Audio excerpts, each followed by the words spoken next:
Hello everyone, my name is Nilsor and welcome to my vault. Today on Fallout New Vegas 101 we are going to talk about one of your companions, Veronica Santangelo.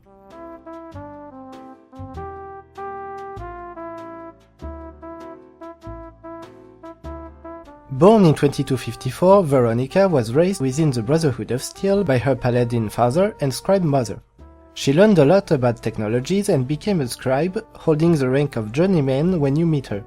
A while ago, both of her parents died during a battle, holding a position whose name and significance Veronica no longer remembers. She then started seeing the elder of the chapter she was in at the time as a sort of grandfather figure for her. His name was Elijah. Regarding her love life, she dated another scribe named Christine Royce. Unfortunately, they both were under pressure to break up their relationship as the Brotherhood is not seeing with a good eye same-sex relationships. This is mainly due to survival reasons. They encourage far more relations that could end up with the upbringing of new members since they are a society who only recruit from within. They ultimately separated after Christine's parents put pressure on her to split them up, while Elijah used his position to make them break up. After that, Veronica still followed Father Elijah's chapter when they moved inside the Mojave. There he started to deviate slightly from the usual Brotherhood rules by sending out scribes to find out any kind of interesting technology and not just weaponry. After their defeat at Helios 1 in 2276 and Father Elijah's quick departure, the new chapter elder, named McNamara, decided to put the Brotherhood bunker into lockdown. Christine left them to track down Father Elijah, officially to bring him to justice, but her motivations were more fueled by vengeance than anything else. Veronica disapproved the lockdown as she foresaw the needs for a change inside the Brotherhood if it was to survive within an ever-evolving world. Elder McNamara dispatched scouts outside of the city of their bunker only to assess the threats on the surface, such as the NCR expansion. With growing dissents coming from Veronica's ideas, the Elder sent her on longer and longer outside missions to scavenge resources, mainly in order to reduce the influence she could have on her brothers. Veronica took this opportunity to see more of the outside world, learn from it, and how she could use this new knowledge to prevent the Brotherhood from dying out.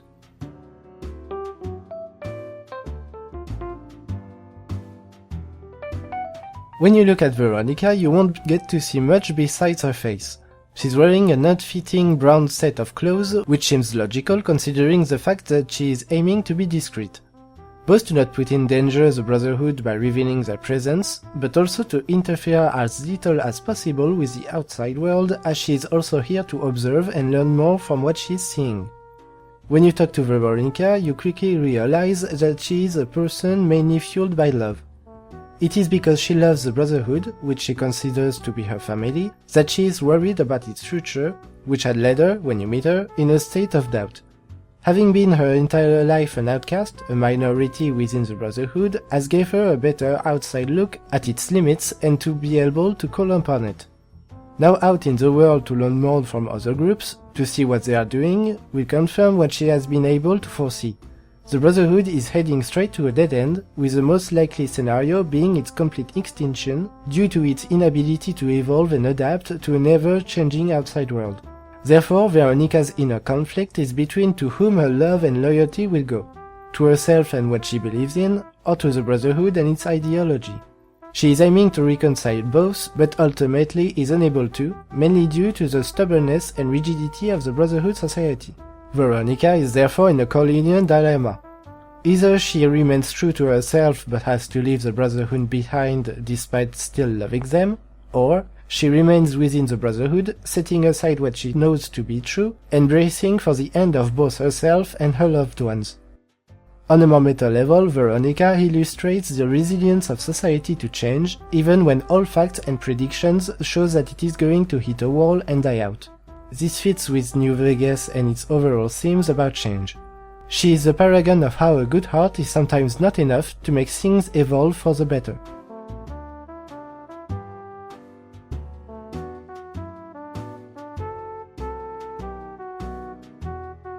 To recruit Veronica, you simply need to talk to her at the 188 trading post.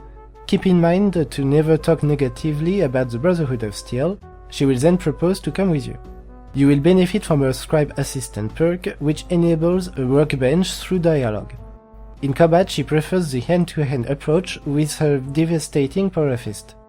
If you ever become vilified with the Brotherhood, she will leave you for good. She will also attack you if, when you meet her for the first time, you've already destroyed the Hidden Valley bunker. To activate a personal quest, you will need to have her with you when visiting different locations and have her hearing specific dialogues, some of them happening only one time during the game. You will need to have gone through 3 of these 9 possibilities. At the Casa Madrid apartments, while on the Whitewash quest, exhaust all Tom Henderson's line, walk on the ramp right before entering Vault 3, explore either Nelson, Cottonwood Cove or the fort, at Cape McCarran inside the terminal building, pass through here. In the same place, have her hear your very first dialogue when meeting Thomas Hildern.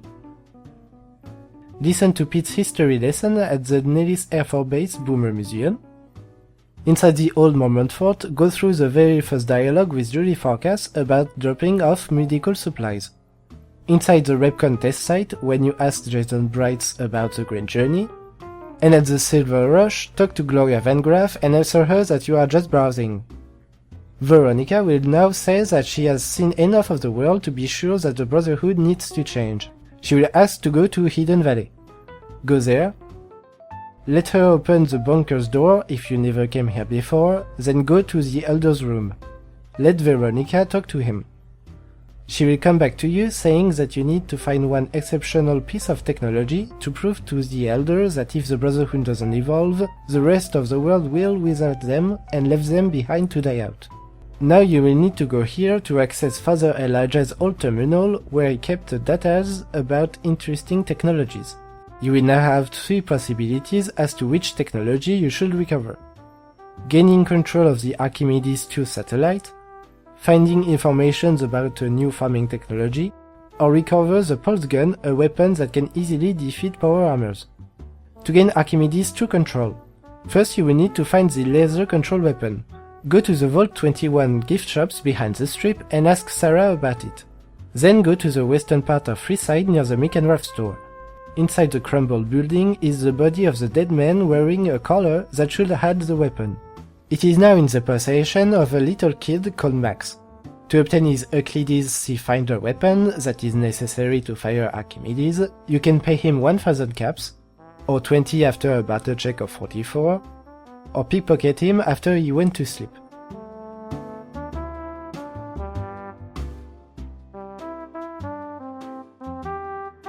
You will then need to complete the Lucky Old Sun quests at Helios 1 by diverting the power station energy towards Archimedes 2.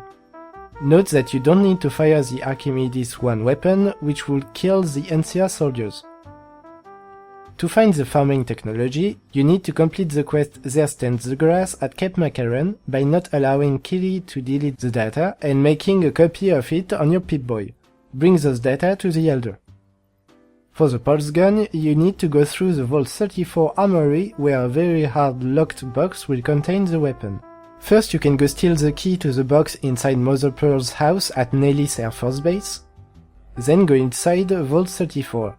You will need to obtain the Vault 34 security terminal password from one of the ghoul corps inside the submerged areas.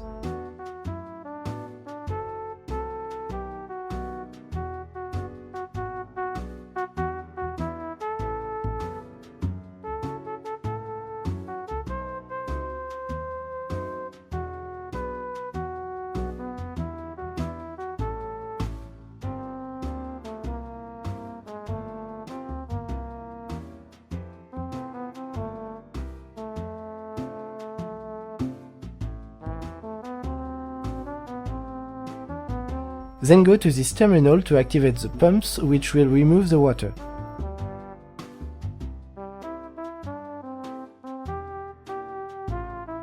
Go there to activate this terminal in order to open the route to the Overseer office.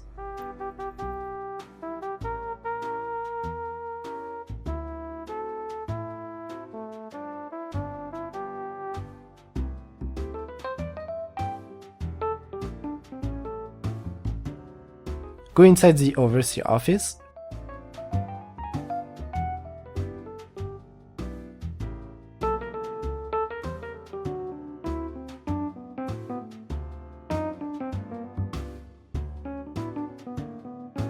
Retrieve the password on his corpse to activate the computer that will unlock the armory door. Then go to the armory and retrieve the pulse gun.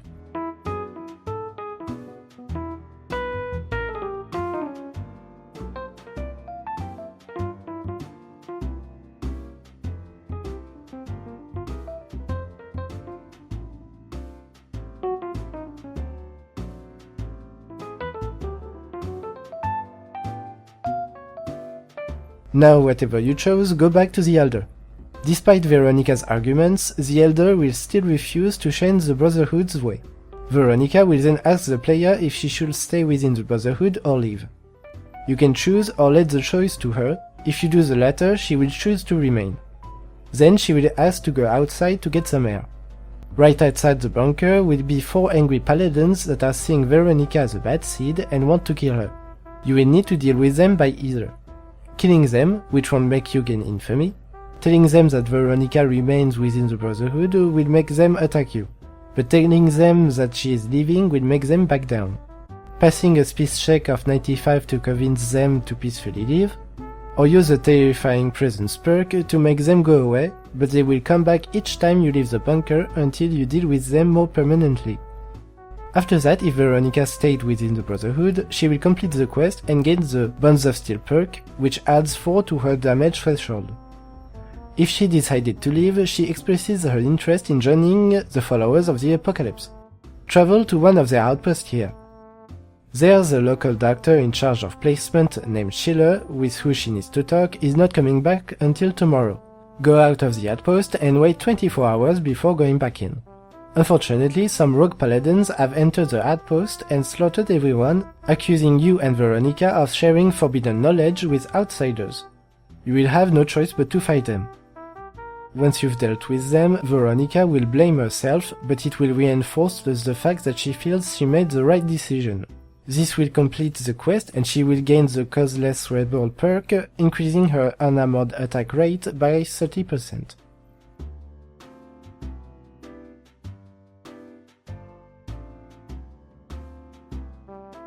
It is a mark quest to fulfill Veronica's desire to possess a pre-war dress.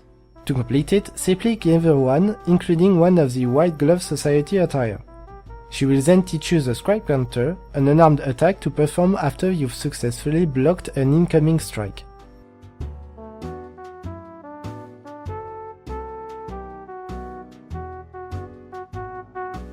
Veronica's endings will vary upon if she died, if you completed her quest and if she stayed within the Brotherhood or joined the Followers, who won the second Battle of Uvedam, if you had the NCR and the Brotherhood signed a truce, and if the Hidden Valley bunker was destroyed or not.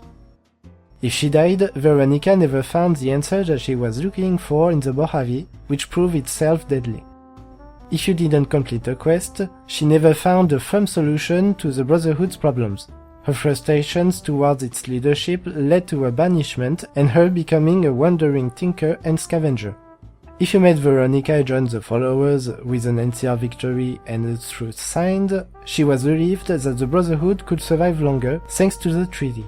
Although Veronica still feared for them, which is why she kept on being a solitary scavenger and sometimes gave a little help on the side to scientists struggling with their equations. If she joined the Followers and the bunker was destroyed, the doom of the Brotherhood that Veronica foreseen finally arrived, but still felt too soon for her. She made a last visit to Hidden Valley to pay her respect, trying this time to really leave her past behind. If she joined the Followers and you chose an independent New Vegas, because the Brotherhood started harassing aggressively travelers on the highways, Veronica had no more doubt that she had made the right decision. She hit the road not so much to find a new home, but to leave the memories of the old one behind. If she remained within the Brotherhood, with an NCR victory and a truce signed, the treaty eased Veronica's worries, but the gap between her beliefs and her brothers led to her isolation. She spent most of her time in old world libraries where she discovered technologies the Brotherhood will never agree to use.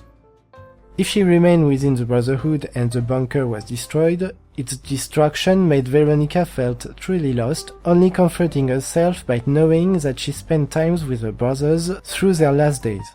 If she remained within the Brotherhood and you chose an independent New Vegas, she followed the new aggressive orders as best she could, but always kept in the back of her mind that it would lead the Brotherhood to an even sooner end.